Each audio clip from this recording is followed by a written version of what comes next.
بسم اللہ الرحمن الرحیم۔ شروع کرتا ہوں اللہ کریم کے بابرکت نام سے جو ظاہر اور چھپی ساری کائناتوں کا اکیلا خالق اور مالک ہے۔ حقوق، ذات، صفات اور صفات کے تقاضوں میں کوئی اس کا شریک نہیں اور نہ ہی وہ شرکت کو جائز رکھتا ہے، اور انگنت رحمتیں نازل ہوں آپ صلی اللہ علیہ وسلم کی ذات اقدس پر، جنہیں اللہ کریم نے سارے عالم کے لیے رحمت بنا کر بھیجا، اور آپ کی آل پر۔ سمرقند شہر کی ایک گہری سرد رات ہے۔ ایک شخص اپنے آپ کو گرم کپڑوں میں لپیٹے گھر سے باہر نکلتا ہے۔ چاروں طرف گھٹاٹوپ اندھیرا ہے۔ اس کا رخ شاہی محل کی طرف ہے۔ وہ آہستہ آہستہ قدم اٹھاتا، اندھیرے میں راستہ تلاش کرتا، بالآخر محل کے قریب جا پہنچتا ہے۔ محل کے ایک جانب معبد ہے، جس کے دروازے پر ایک بھاری بھرکم پتھر رکھا ہوا ہے، جس پر کچھ مورتیاں کھدی ہوئی ہیں۔ اس پر ایک رعب سا طاری ہو جاتا ہے، کیونکہ اس کی زندگی میں ایسا پہلی بار ہوا ہے کہ وہ اس معبد میں داخل ہو رہا ہے۔ زندگی میں اس سے پہلے اسے کبھی یہ موقع میسر نہ آیا۔ یہ لمبے قد کاٹ کا خوبرو نوجوان نہایت بہادر آدمی ہے، ذہین، فطین، بلند سوچ، نہایت مدبر۔ مادری زبان تو اس کی مقامی زبان ہی ہے، مگر اس کو عربی پہ بھی عبور حاصل ہے، فرفر عربی بولتا ہے۔ اسے معبد کے سب سے بڑے کاہن نے ملاقات کے لیے بلا رکھا ہے۔ ایک طرف ملاقات کا شوق ہے اور ساتھ ساتھ ایک انجانا سا خوف بھی۔ ایک عجیب سی کیفیت ہے، اندر ہی اندر یہ ایک انجانے سے ڈر میں مبتلا ہے۔ یہ وہ معبد ہے جس میں بہت کم لوگ داخل ہو سکتے ہیں، اور جو اس کے ذمہ داران ہیں وہ ایک مرتبہ داخل ہوتے ہیں، پھر ساری زندگی ان کو سورج کی روشنی نصیب نہیں ہوتی۔ یہ نوجوان دھیرے دھیرے آگے بڑھتا گیا۔ اس کے لیے ایک سے ایک دروازہ کھلتا گیا۔ ایک کمرے میں اسے ایک نہایت بھاری بھرکم سفید باریک شخص نظر آیا۔ اس نے اس نوجوان کے نام سے اسے پکارا اور اپنے پیچھے آنے کا اشارہ کیا۔ نوجوان سمجھ گیا کہ یہ معبد کا چوکیدار ہے۔ وہ اس کے پیچھے پیچھے چلنے لگا۔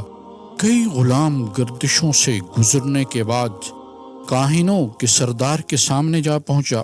اس کو کسی نے نہیں دیکھا۔ کاہنوں کا یہ سردار کبھی معبد سے نکلا ہی نہیں۔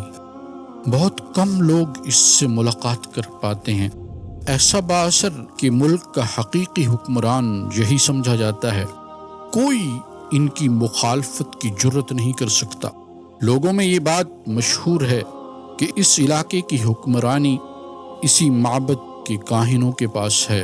اس نوجوان کی نگاہیں دہشت اور حیرت سے پھٹی کی پھٹی رہ گئی جب اس نے دیکھا کہ کاہنوں کی ایک بہت بڑی جماعت یہاں موجود ہے، اور وہ آپس میں گفتگو کر رہے ہیں۔ پہلے تو اس نوجوان کو ان کی گفتگو سمجھ نہ آئی۔ بتدریج اس نے ان کی باتیں سمجھنا شروع کی۔ وہ سمرقند کی تاریخ اور اس کا ماضی بیان کر رہے تھے کہ کیسے مسلمانوں نے اس ملک پر قبضہ کر لیا۔ ہم نے اس قبضے کو چھڑانے کی بہت کوشش کی، مگر مسلمانوں کا اقتدار بتدریج مضبوط ہوتا جا رہا ہے۔ لیکن اب ہمارے ہاتھ جو پتہ لگا ہے، ہم نے سنا ہے کہ اس قوم کا بادشاہ نہایت عادل شخص ہے، دمشق میں رہتا ہے۔ ہم نے فیصلہ کیا کہ اس کے پاس اپنا ایلچی سفیر بھیجا جائے، جس کے ہاتھ ہم اپنی شکایت ارسال کریں۔ دیکھتے ہیں وہ اس بارے میں کیا کرتا ہے۔ کاہن کو سردار نے اس نوجوان کو مخاطب کرتے ہوئے پوچھا، کیا تم عربی زبان سے واقف ہو؟ جواب ہاں میں دیا۔ تو اس نے کہا، ہم نے تمہارا انتخاب اسی لیے کیا ہے کہ تم نہایت ذہین، فطین اور دلیر گفتگو کا فن جانتے ہو، عربی پہ عبور حاصل ہے تمہیں۔ کیا تم اس کام کے لیے آمادہ ہو؟ نوجوان نے اس بات میں سر ہلا دیا۔ کاہنوں کا سردار کہنے لگا کہ فوری طور پر تم اپنے سفر پر روانہ ہو جاؤ۔ تمہیں زیادہ راہ وافر مہیا کر دیا جائے گا۔ نوجوان وہاں سے نکلا تو خوشی اور مسرت اس کے چہرے پہ عیاں تھی۔ آج سب سے بڑے کاہن سے اسے شرف ملاقات حاصل ہوا اور ایک عظیم مشن کے لیے اس کا انتخاب ہوا۔ سوچ رہا ہے کہ میں اپنی صلاحیتوں کا بھرپور اظہار کروں گا اور سمرقند کو آزادی دلانے میں بھی میرا حصہ ہوگا۔ گھر واپس آیا، سفر کی تیاری کرنے لگا۔ معبد کی طرف سے اس کو زیادہ راہ وافر مقدار میں مہیا کر دیا گیا۔ تیز رفتار گھوڑا اس کے ہمراہ تھا۔ وہ سوار ہوا، اس کا رخ بخارا کی طرف تھا۔ مہینوں کا سفر ہفتوں میں طے کرتا شام کے شہر حلب جا پہنچا۔ دمشق اس کی آخری منزل تھی۔ وہ دن بھی آیا جب وہ دمشق شہر میں داخل ہوا۔ ان دنوں دمشق مسلمانوں کا دارالخلافہ تھا۔ دمشق کی ترقی کی داستانیں وہ سمرقند میں سنا کرتا تھا۔ بہت بڑا شہر، نہایت صاف ستھرا، تہذیب و تمدن کا عظیم مرکز۔ اس نوجوان کو یہ شہر سمرقند سے کہیں بڑا اور مختلف نظر آیا۔ وہ ایک سرائے میں داخل ہوا، اس کے مالک سے پوچھا، کیا آپ مجھے بتائیں گے کہ امیر المؤمنین، مسلمانوں کا سردار، اس سے ملاقات کیسے کی جا سکتی ہے؟ سرائے کے مالک نے کہا کہ امیر المؤمنین سے ملنا نہایت آسان ہے۔ تم جامع مسجد اموی کی طرف چلے جاؤ، وہاں کسی بھی شخص سے ان کے گھر کا راستہ پوچھ لینا۔ کوئی پہرے دار نہیں، نہ ہی ملاقات پہ پابندی ہے۔ وہ جامع مسجد اموی میں داخل ہوا۔ ایسی خوبصورت عمارت اس نے اپنی زندگی میں کبھی نہیں دیکھی۔ ایسی خوبصورت عبادت گاہ اس کی آنکھ نے پہلی دفعہ دیکھی۔ اسے اپنی آنکھوں پر یقین نہیں آ رہا تھا۔ اس نے خیال کیا کہ شاید یہ شاہی محل ہے۔ چنانچہ اس نے ایک شخص سے پوچھ لیا، کیا یہی قصر خلافت ہے؟ تو اس نے جواب دیا، یہ قصر خلافت نہیں ہے، یہ تو اللہ کا گھر ہے، اسے مسجد کہتے ہیں، یہ ہماری عبادت گاہ ہے۔ کیا تم نے نماز پڑھی ہے؟ تو نوجوان نے کہا، میں کیسے نماز پڑھ سکتا ہوں؟ میں تو سمرقند کے کاہنوں کے دین پر ہوں، میرا تو اسلام سے دور دور کا بھی واسطہ نہیں۔ تو اس آدمی نے سوال کیا، تم کس کی عبادت کرتے ہو؟ اس نے جواب دیا، وہی جو ہمارے معبد کا سردار ہے، ہم اسی کی عبادت کرتے ہیں۔ اس آدمی نے دوبارہ سوال کیا، اگر تم اس سے مانگو تو کیا تمہیں وہ عطا کر دیتا ہے؟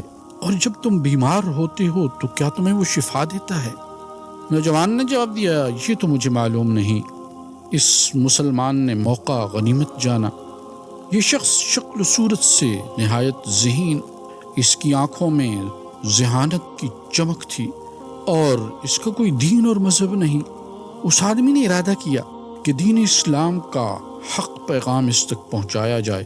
چنانچہ اس نے اسلام کی خوبیاں، اسلام کی بنیادی تعلیمات اسے بتانا شروع کی۔ چند لمحوں کی بات تھی کہ اس سمرقندی نوجوان کے دل کا غبار چھٹ گیا۔ کلمہ توحید پڑھ کر دین اسلام میں داخل ہوا۔ اس نے اس مسلمان نوجوان سے اپنی خواہش کا اظہار کیا کہ مجھے امیر المؤمنین سے ملنا ہے، ملاقات کرنی ہے۔ چنانچہ یہ مسجد سے نکلے، گلی میں آئے۔ ایک نہایت ہی سادہ سے دروازے کی طرف اشارہ کرتے ہوئے مسلمان نوجوان نے بتایا کہ یہی امیر المومنین کا گھر ہے۔ وہ حیرت و استعجاب میں پڑ گیا۔ اس کا خیال تھا کہ نہایت عالی شان محل ہوگا، یہ تو ایک معمولی سا گھر ہے۔ اس نے دروازہ کھٹکھٹایا۔ خلیفہ عادل حضرت عمر بن عبدالعزیز باہر نکلے، اس کا خیر مقدم کیا، اس کا حال پوچھا، آنے کا مقصد پوچھا۔ تو اس نے بتایا کہ مجھے سمرقند کے عظیم کاہن نے بھیجا ہے۔ اس نے اپنا مقدمہ پیش کیا کہ اسلامی کمانڈر قتیبہ بن مسلم نے ہمارے ملک پر زبردستی قبضہ کیا اور دھوکے سے قبضہ کیا، نہ تو اعلان جنگ کیا، نہ ہمیں اسلام کی دعوت دی۔ یہ سراسر اسلامی اصولوں کی خلاف ورزی ہے۔ عمر ابن عبدالعزیز فرمانے لگے، اللہ کے نبی صلی اللہ علیہ وسلم نے ہمیں ظلم سے منع کیا، عدل و انصاف کی تلقین کی، اور اس میں مسلم اور غیر مسلم کی کوئی تخصیص نہیں۔ عمر ابن عبدالعزیز نے آواز دی، اپنے غلام کو بلایا اور کاغذ قلم لانے کو کہا۔ عمر ابن عبدالعزیز نے اس پہ 2 سطریں لکھی۔ مہر لگائی اور اپنا مکتوب پیغام سمرقند کے اس نوجوان کے حوالے کر دیا۔